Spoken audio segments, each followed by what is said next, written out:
Hello বন্ধুরা, কেমন আছেন? আজকে আমি আপনাদের কাছে সায়ারা মুভির রিভিউ নিয়ে আসলাম। অ্যানিমেলের রেশ কাটতে না কাটতেই বলিউডে প্রেমের নতুন ঝড় তুলেছে মোহিত সুরি পরিচালিত সায়ারা। নবাগত অহন পাণ্ডে ও অনিক পাণ্ডে অভিনীত এই মুভির মুক্তির পর থেকেই দর্শক মনে কৌতূহলের সঞ্চার করেছে। প্রথম উইকেন্ডেই বিশ্বব্যাপী 119 কোটি ব্যবসা করে রেকর্ড করেছে ছবিটি। কিন্তু এই সাফল্যে নেপথ্য কোন মন্ত্র? গল্পের কেন্দ্রে রয়েছে এক পরিচিত কিন্তু চিরন্তন প্রেমের ছক। উগ্র, জেদি, সংবেদনশীল ও খানিক টক্সিক এক যুবক ক্রিস, যার জীবনে প্রবেশ করে কোমল, সংযত ও আত্মমর্যাদায় উজ্জ্বল মেয়ে বাণী। দুই ভিন্ন মেরুর দুই চরিত্র যখন একে অপরের কাছে আসে, তখন যে ধরনের টানপোড়েন তৈরি হয় তা যেন প্রেমের চেনা রসায়নের আধুনিক রূপ। বাণী একজন কবি, যার জীবন ভেঙে পড়েছে তার প্রাক্তনের বিচ্ছেদের। কিশ এক ব্যান্ডের গায়ক, যিনি নিজের রাগ ও অতীতের গা ভুলে থাকতে চায় গানে ও সুরে। সেখানে দুজনের মিলনবিন্দু।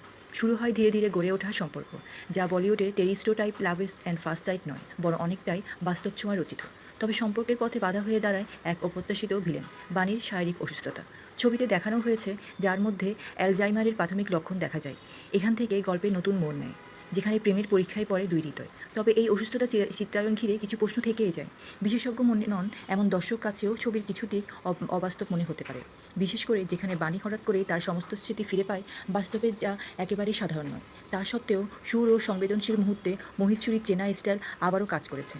প্রেম, সঙ্গীত ও অতীতের জটিলতা মিলিয়ে সাইয়ারা দর্শকের মনে এক ধরনের রোমান্টিক নস্টালজিয়া জাগিয়ে তোলে।